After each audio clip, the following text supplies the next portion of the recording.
the most famous and not so famous legends of each state of Mexico, and, as we have already managed to expand a little more, of all Latin America. 2 legends of supposed haunted houses will be discussed, each with its different versions of each story, whether they pass from voice to voice, have been kept in some place, or simply are suppositions of the people. Fortunately, the first one that will be told today has been personally visited. This first legend takes place in the small city of Montemorelos, located in the center of the state of Nuevo León, Mexico, which, thanks to its fertile lands and quality of its fruits, has won the title, without a doubt, of the Orange Capital of Mexico. Built in the center of Montemorelos at the end of the 40s and located on Bustamante Street between Progreso and Zaragoza, in front of the Almazan Park, it is almost impossible not to realize the affection and dedication with which it was built by Mr. Carlos Gómez Villarreal, who was the owner at that time of one of the most successful citrus packaging companies in the region, with which he exported to countries from which he sent to ask for material for the design of his house, chosen for his wife, Doña Adelaida Garza. Both were very dear to the whole community because the people of the locality remember them as kind people and always helping in everything they could to the municipality. Being at the top of the profits of his packer and enjoying the affection of his family and all his acquaintances, Mr. Carlos suffered a stroke of bad luck in one of his favorite pastimes, where he invested most of his money and time: horse betting. This became a bottomless pit that led to bankruptcy, forcing him to gradually get rid of all his hard-earned assets, including, of course, the beautiful house that had been built with so much love.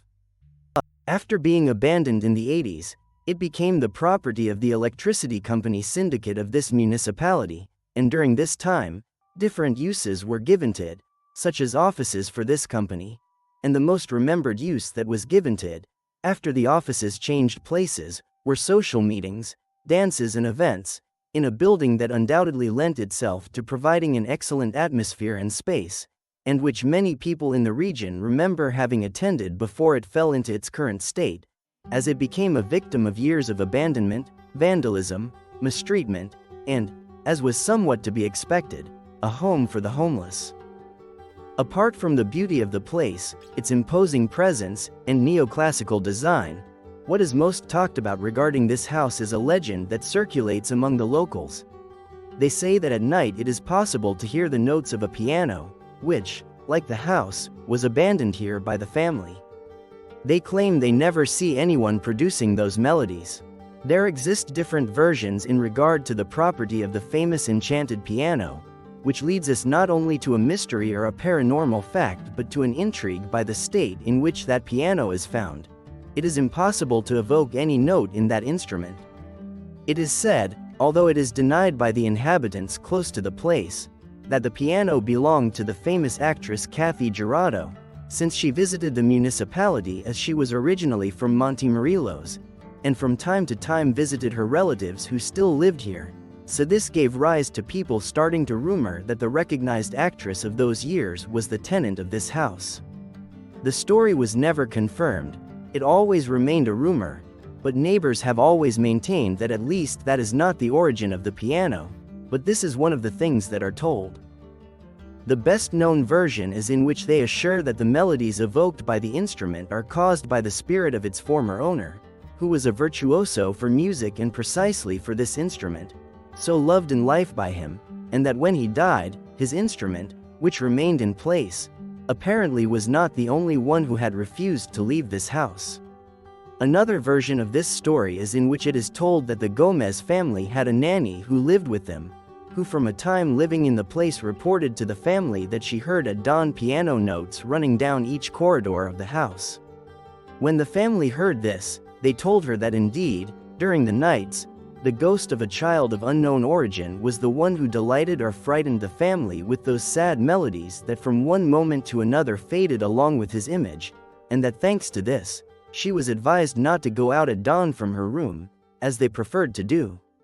It is said that she said that only on one occasion she could see a child sitting on the piano without taking his eyes off this instrument, realizing that he was the interpreter of such a melancholic melody, and that from that night on he accepted the recommendation of the family not to go out during the dawns, because they did not know what would happen if that child came to see you. The family left, but that innocent soul remained, and at night it is possible to notice its presence through the sadness of each note. It is said that an employee of this property, specifically during the stay of the Gómez family, who was a servant, assured that under the construction a treasure was buried that had been secured by a French general in the times of the intervention. But this version was never really followed, because as we know, some sightings are produced by the myth that there is some treasure hidden in the place, to later dig or look for that treasure. Activity that apparently never took place. Recent experiences of explorers, neighbors, curious or unfortunate, assured to be witnesses of the spectrum of a woman, which walks through the rooms and, on occasion, it is possible to see her peeking through the windows to the street. And recently, the unfortunate event occurred that an indigent died inside this house, adding even more to the charge of mysticism to the place, or in its defect, of future paranormal events. Now, let's transport ourselves directly to the city of Guanajuato, precisely in Celaya, on Francisco Juarez Street. Located on the street previously mentioned, and bearing the number of home 903, this is one of the most famous legends of the town in terms of haunted houses. The exact year is unknown, but the story goes back to a few years ago, when the first family that lived in this house, formed by both parents and a little daughter, suffered misfortune and a great blow in their life, because they were victims of a crime in their own home, which ended up tearing her daughter's life away. Nothing was ever known about the delinquent, and therefore, not much was known about the events, because the family was more than far from wanting to talk about the subject, totally understandable in its position. For this reason, they opted to move away from that property which might evoke any memory of the event or their daughter, so they could carry on their grieving process a little more peacefully. They decided to sell the house, which, unfortunately, remained without any clients for several months. With the pain of the couple for having to follow the pending of that property, they decided to put it in rent, and not many days passed until a man came into contact with them and requested reports. The deal was closed and the house was decided to be rented for a few months so that the client would begin to live in that house.